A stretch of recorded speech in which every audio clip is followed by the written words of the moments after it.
I recently got this monitor for a pretty good price, and as a bonus, it came with this 2017 MacBook Air. The seller guaranteed that it was in perfect condition, but it's a 6-year-old laptop, so the battery's kind of shot. Taking a quick look on Amazon, there are a few cheap options, but they're kind of sus. Looking at the reviews, they're not great, and some of them are downright awful. Now, to solve this, I went onto iFixit, and I found this a little more pricey, but it comes with a 1-year warranty. So let's see how installing it goes.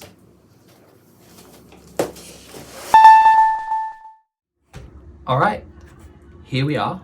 Welcome to the top-down view. I've got the iFixit website up and ready to go. Let's start with a quick unboxing.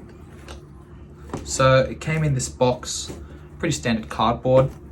If we open it up, I went with the kit version. So aside from coming with some padding, I've got the battery itself, as well as some tools. That's everything you'll need to open up the MacBook. And we also get this quality guarantee.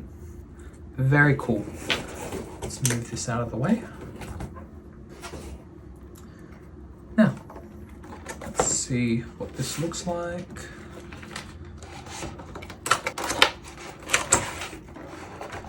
Yep, pretty standard. There's the battery. It's got to go in here.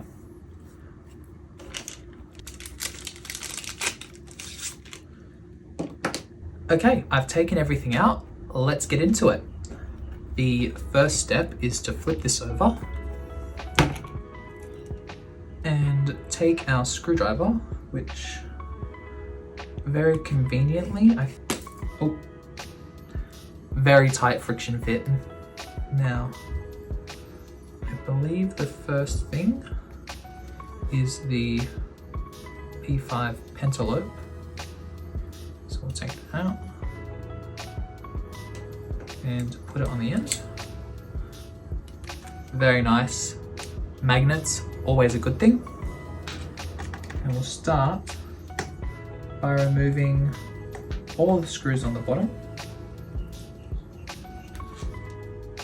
You can set them on a mat next to you, or just try not to lose them, put them on a tissue.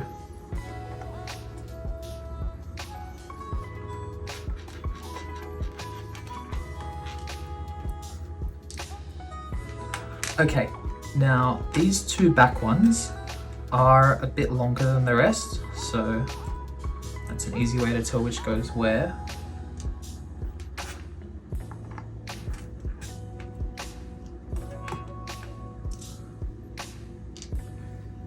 Now I have opened one of these up before, just to dust it off.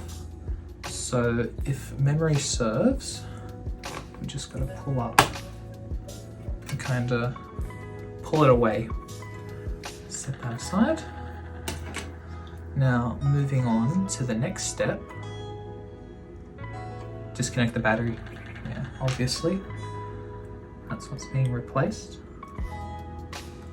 Bada bing. Now we start unscrewing.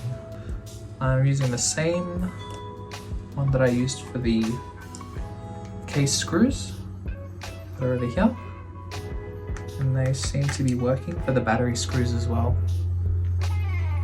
Even though iFixit says use a different one, so if you want to be extra cautious and do that, that'll also work.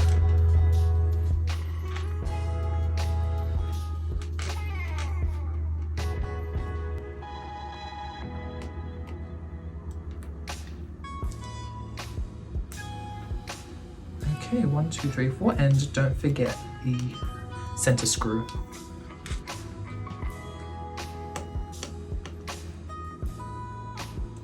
All done very nicely. Now, moving on. Don't touch the battery. These 4 cells, they'll blow up. Well, they probably won't, but just don't touch them.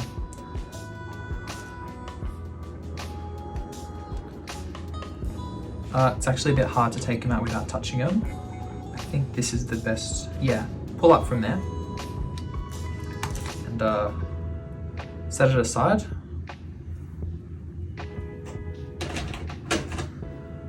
Now, well, the guide says to just do that in reverse, so let's do it in reverse. Start by putting this in, and then what we'll actually do is peel off this plastic film, because we do not want that heating up, melting, damaging.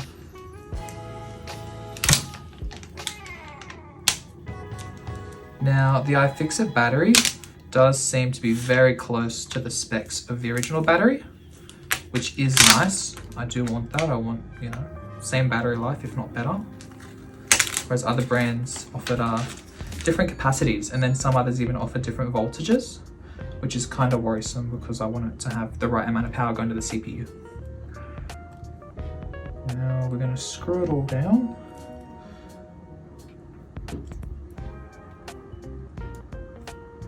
Magnetic, again, very nice. Now you can get it without the toolkit if you have your own toolkit. It will cost a bit cheaper.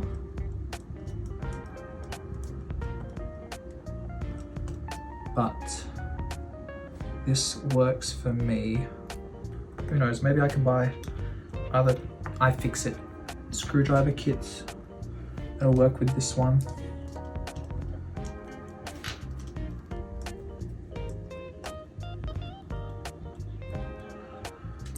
Okay, with that installed, it's looking very nice, very clean. We've got a little iFixit logo, 55 watt hours or 7200 milliamps at 7.6 volts. Let's close her up.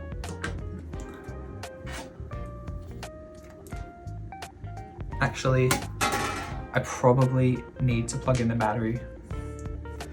Let's do that very carefully.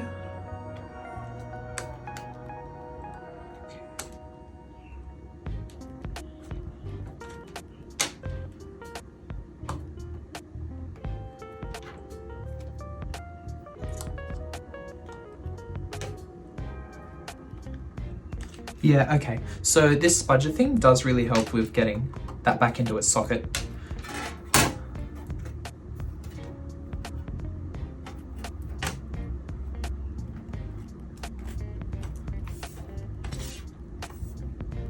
Now I'll just put the screws back in.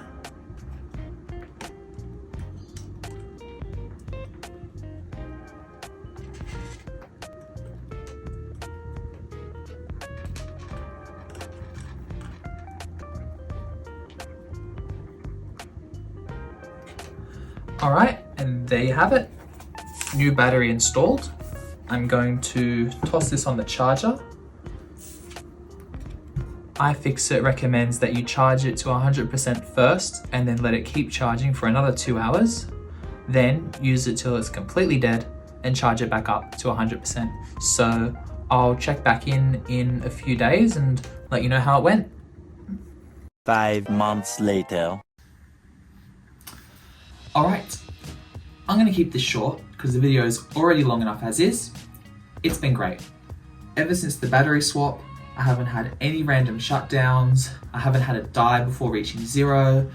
I've been using it hooked up to this monitor, so on battery for days, possibly weeks at times, and it hasn't shown any signs of rapid degradation. The sleep function works, it'll power down, it won't drain randomly. The current full charge capacity is 7,128 milliamps, which is about what it was when it was the original battery and about what this one was when it was new. It's showing no signs of malfunction. Everything is reporting as fine.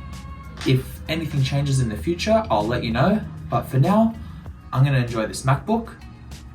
In terms of how long it'll actually last, I don't have actual measurements. But if you do push it, if you run it at full brightness, if you have the keyboard set to max, if you're doing something kind of intense, I don't know, you can't really do anything intense on this, but if you're doing something that'll push it a bit harder, like having many tabs open and many programs running, then you are going to get it only a few hours. But for my use, If you're just doing uni work in Safari or Notion or Word or PowerPoint, it's absolutely fine. It'll get you through a whole day. It's got me through like 2 days. I could push a third day, but I probably have to charge it on the third day. And yeah, so far so good. I do highly recommend the iFixit kit over other ones, just because it comes with all the tools you need, dead easy installation, follow the steps, and you'll be all set, okay? That's all for this video. I'll see you in the next one. Peace.